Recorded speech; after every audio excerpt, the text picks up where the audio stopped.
लोकतंत्र के सबसे बड़े उत्सव में निष्पक्षता की उम्मीद रखने वालों के लिए ये खबरें किसी झटके से कम नहीं है। चुनाव आयोग जो कभी अपनी निष्पक्षता के लिए मिसाल हुआ करता था, आज वही आयोग सत्ता के नशे और घमंड का अखाड़ा बनता जा रहा है।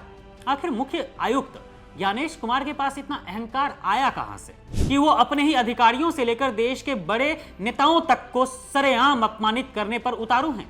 यूपी के सीनियर आईएएस अधिकारी अनुराग यादव के साथ जो हुआ वो प्रशासनिक इतिहास की सबसे शर्मनाक घटनाओं में से एक है।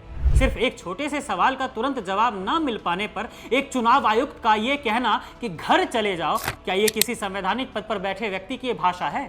अनुराग यादव ने जो पलटवार किया है वो हर उस अधिकारी की आवाज है जो सत्ता के गलियारों में घुट रहा है। उन्होंने साफ कहा है कि 25 साल की सेवा और आत्मसम्मान को इस तरह पैरों तले नहीं रौंदा जा सकता है। लेकिन इनाम क्या मिला उन्हें? उन्हें ऑब्जर्वर के पद से हटा दिया गया है। यानी सच बोलना और सम्मान मांगना अब चुनाव आयोग के दरबार में गुनाह हो गया है। इतना ही नहीं, 8 अप्रैल को टीएमसी नेता डेरेक ओब्रायन के साथ जो बर्ताव हुआ वो तो और भी ज्यादा गिरा हुआ था। एक सांसद और विपक्ष के नेता को महज 7 मिनट में गेट लॉस्ट कहकर बाहर निकाल देना, जैसा कि उन्होंने खुद कहा था डेरेक ओब्रायन ने।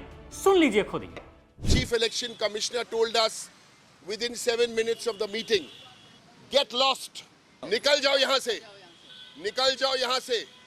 ये इलेक्शन कमिश्नर बोला लास्ट में, तो हम निकल जाए, हम लोग निकल आए। दोस्तों, क्या यही लोकतंत्र है? क्या ज्ञानेश कुमार खुद को कानून से ऊपर समझने लगे हैं, या फिर उन्हें इस बात का पूरा भरोसा है कि जब तक वो मोदी सरकार और बीजेपी के एजेंडे पर काम कर रहे हैं उनका कोई कुछ बिगाड़ ही नहीं सकता?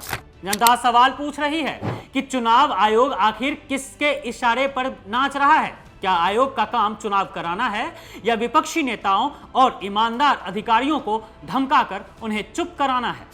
जिस तरह से ये आयोग सत्ताधारी दल के सामने नतमस्तक है, जी हां, मोदी सरकार के सामने, और विपक्ष के प्रति आक्रामक, उससे साफ है कि निष्पक्ष चुनाव की उम्मीद करना ही अब बेईमानी होती जा रही है। क्योंकि एक दो घटनाएं हो तब ना। चुनाव आयोग के घमंड और आयोग की निष्पक्षता पर पहले भी कई सवाल उठाए गए हैं। सरेआम बेईमानी दिखी है। चंडीगढ़ मेयर चुनाव 2024 में जो हुआ वो सबने देखा। 8 वोट इनवैलिड घोषित कर दिए गए, वीडियो भी सामने आया, पर कोई कार्रवाई नहीं हुई। देश के नेता विपक्ष राहुल गांधी ने तो कई बार आयोग को न सिर्फ घेरा बल्कि सबूत भी दिखाए कि आयोग और बीजेपी दोनों मिलकर राज्यों में वोट चोरी कर रहे हैं। जी हां, कर्नाटक, महाराष्ट्र, हरियाणा से लेकर बिहार तक में वोट चोरी हुई। आयोग ने तो बंगाल चुनाव से पहले एसआईआर के नाम पर 91 लाख से ज्यादा लोगों के नाम तक काट दिए वोटर लिस्ट से, और आयोग कह रहा था कि हम बंगाल में निष्पक्ष चुनाव करवाएंगे। बकायदा ट्वीट किया था टीएमसी को घेरते हुए। लग रहा था कि यह ट्वीट आयोग ने नहीं, बीजेपी आईटी सेल ने किया हो। सवाल उठता है ऐसे में कि क्या मोदी सरकार के राज में संवैधानिक संस्थाएं अब सिर्फ और सिर्फ जी हुजूरी का केंद्र बनकर रह गई है?